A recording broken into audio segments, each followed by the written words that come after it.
മാസപ്പടി മുഖ്യമന്ത്രിയുടെ മകളുടെ കേസുകളിൽ ഒന്നു മാത്രമാണെങ്കിലും മറ്റുള്ള കേസുകളിലെല്ലാം കഷ്ടിച്ച് രക്ഷപ്പെട്ടു വന്നുവെങ്കിലും ഇതിൽ അടിതെറ്റുമെന്ന് ഉറപ്പിച്ചിരിക്കുകയാണ്. മകൾ കുടുങ്ങിയാൽ അടുത്തത് അച്ഛൻ തന്നെയാണ്, യാതൊരു സംശയവും വേണ്ട. പ്രതിപക്ഷ പാർട്ടികളെ കേന്ദ്രത്തിൻ്റെ ED ദ്രോഹിക്കാൻ വരുന്നേ എന്നൊരു പതിവ് നിലവിളിയൊന്നും ഇനി ഇവിടെ നടക്കാൻ പോകുന്നില്ല. മുഴുവൻ അഡ്ജസ്റ്റ്മെൻറ്റും BJPയും പിണറായിയും എന്ന് തെളിഞ്ഞിരിക്കുകയാണ്.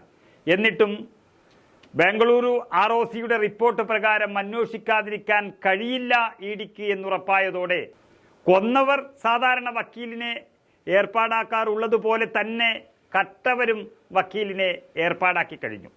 അതിലും പിണറായിക്കുള്ള BJP-RSS ബന്ധം വ്യക്തമായതോടെയാണ് സംഭവം ചർച്ചയായത്. എക്സാലോജിക് ഇടപാട് മുഖ്യമന്ത്രിക്ക് പേടി സ്വപ്നമായി മാറിയ ഒരു പശ്ചാത്തലത്തിലാണ് അയോധ്യ കേസിൽ രാംലല്ലയ്ക്ക് വേണ്ടി ഹാജരായ സുപ്രീം കോടതിയിലെ മുതിർന്ന അഭിഭാഷകൻ CS വൈദ്യനാഥനെ തന്നെ വീണ വിജയനെ രക്ഷിക്കാൻ വേണ്ടി കേരള സർക്കാരിന് കൊണ്ടുവരാൻ വേണ്ടി KSIDC ചുമതലപ്പെടുത്തിയത് എന്ന് വ്യക്തമായിരിക്കുന്നു. CPMഉം BJPയും തമ്മിലുള്ള ഗാഢമായ ബന്ധത്തിൻ്റെ ഒടുവിലത്തെ തെളിവാണിതെന്നും രാംലല്ലയുടെ അഭിഭാഷകനും മാസപ്പടി കേസിലെ അഭിഭാഷകനും ഒന്നായത് യാദൃശ്ചികമല്ലെന്നും കോൺഗ്രസ് ഇവിടെ വ്യക്തമാക്കുകയും ചെയ്തു. മകളെ രക്ഷപ്പെടുത്താൻ പിണറായി വിജയൻ ഒറ്റയിടത്താണ് ഇപ്പോൾ അഭയം പ്രാപിച്ചിരിക്കുന്നത്. നരേന്ദ്രമോദിയും അദ്ദേഹത്തിൻ്റെ സംഘപരിവാർ ശക്തികളെയും മാത്രം പിണറായി കുമ്പിട്ട് നിൽക്കുകയാണ്. രക്ഷ തേടി സംഘപരിവാർ കൂടാരത്തിലാണ് മുഖ്യമന്ത്രിയും മകളും എത്തിയിരിക്കുന്നത്. രക്ഷപ്പെടാൻ ആരുമായും സമരസപ്പെടുന്ന അവസ്ഥയിലാണ് ഇപ്പോൾ മുഖ്യമന്ത്രി പിണറായി ഉള്ളത്. ഒരച്ഛൻ്റെ രോദനമാണ് കാണുന്നത്. സുപ്രീം കോടതിയിൽ KSIDCക്ക് സ്വന്തം സ്റ്റാൻഡിംഗ് കൗൺസിൽ ഉള്ളപ്പോഴാണ് ശൂന്യമായ ഈ ഖജനാവിൽ നിന്ന് ക്ഷേമ പെൻഷൻ പോലും നൽകാൻ പണമില്ലാത്തപ്പോൾ 25 ലക്ഷം രൂപ എടുത്ത് അഭിഭാഷകനെ ഇറക്കിയിരിക്കുന്നത്. അതിനുള്ള ശിക്ഷ ജനങ്ങൾ പിണറായിക്ക് വേറെ മാറ്റിവെച്ചിട്ടുണ്ട്.